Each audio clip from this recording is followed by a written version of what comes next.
Okay, guys, chapter 37 of Amal Unbound. Gulam dropped me off at the curb of the school. The bright yellow building with green door was so different from the gray and brick structures I was accustomed to. I liked its color. It was the color of hope. The interior smelled of fresh paint. Soft overhead lights lent warmth to the space. A girl with two braids tied with ribbon sat at the desk in the reception area with a patchwork sofa and a coffee table scattered with magazines. Here for class? The girl asked.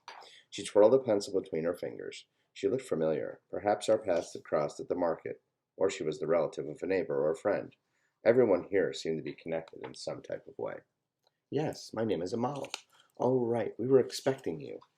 She stood up and led me down the hall to a classroom, where a young man greeted me. Ah, our first student, he said. My name is Asif. I'll be your teacher. It's a big classroom, I said, looking around a large room that held a few wooden tables and chairs. Well, hopefully it won't seem so empty once we get more students, he said. The way you talk, I said, it's unusual. My accent? He laughed. I went to college in the United States. I guess some sort of accent stuck. My wife teases me about it, but I thought she was joking until now. Sorry to mention it, I said, flustered. It's not bad. I like it. Thanks, he smiled and pushed the notebook toward me. So today we're doing a diagnostic exam. It tells me what you know and what we can work on. Don't worry about getting it all right. We use this plan for your lessons. I opened the notebook and picked up the freshly sharpened pencil. It smelled like math tests and poetry and all the dreams I once took for granted. Then I looked at the first page. This is the alphabet, I said. Very good, and by month's end you will know it all. Go ahead and read out loud for me each one you know, and circle the ones you don't. Of course it was the alphabet. I got so excited to be in a learning center and meet a teacher again that I forgot this was a place to teach people how to read. I wasn't here to learn. I was window dressing in case someone came by. Don't worry about getting it wrong, he encouraged. Mistakes happen. If you knew everything, there'd be no point in being here. That's the thing, I said. I know all my letters.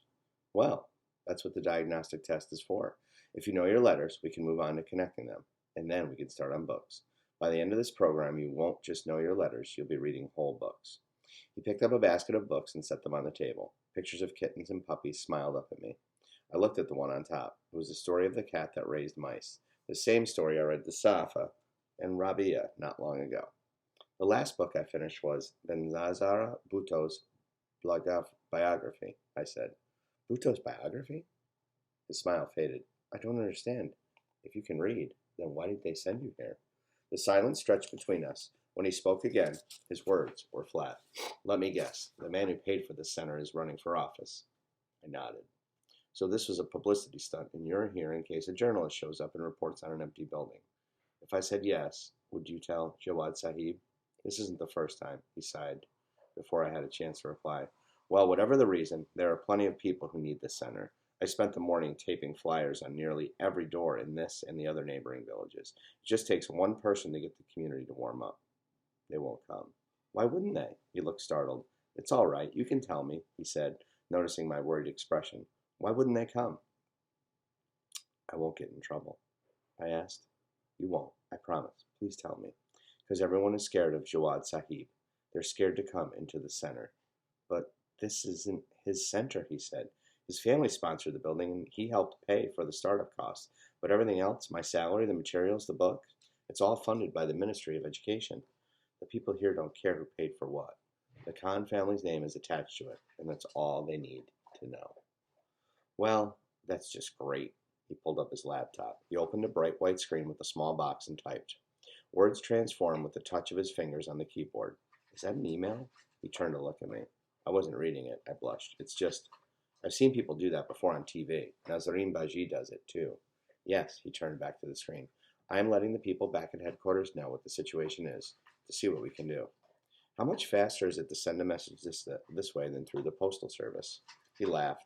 But when he saw my expression, he cleared his throat. It's definitely faster than the postal service. Want to pull up a chair?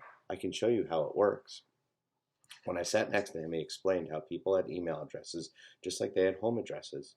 You could send messages from your own email address to the other people with email addresses, and whatever you wrote came to the other person in a matter of seconds. It was like a telephone for words. That must make life so much easier, I said. Yes, he paused and studied me. Want me to show you just some more about the computers? Really? Sure, he said. We have an hour. may as well teach someone something. He pulled up a blank page with colored squares lining the side. Ignore the English letters. I'm just showing you how to use the mouse to click and drag. The basics. He clicked on a pink square, then he clicked on the white space and drew a pink circle. He clicked on a black square and dotted 2 eyes. With the green, he dotted a nose. With the blue, a smile. See, he said. Easy. Now copy me. Drawing a face, I laughed. A computer is simple once you get the hang of it, but you have to get the basics down, he said. It may seem silly to draw a picture, but it's the simple things that pave the road for the rest of it. The rest of the hour vanished as I copied his drawings. We tried more complicated shapes.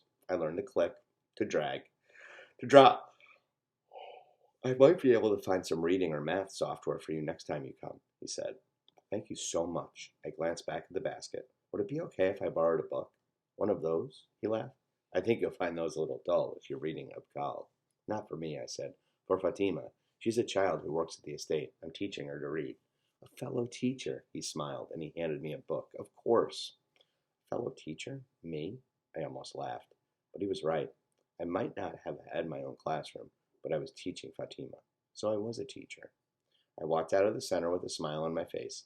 I'd forgotten how my mind buzzed after a lesson. I'd forgotten how each answer my teachers gave led to 10 new questions. I'd forgotten how alive it all made me feel. My new teacher had given me a reason to dream again.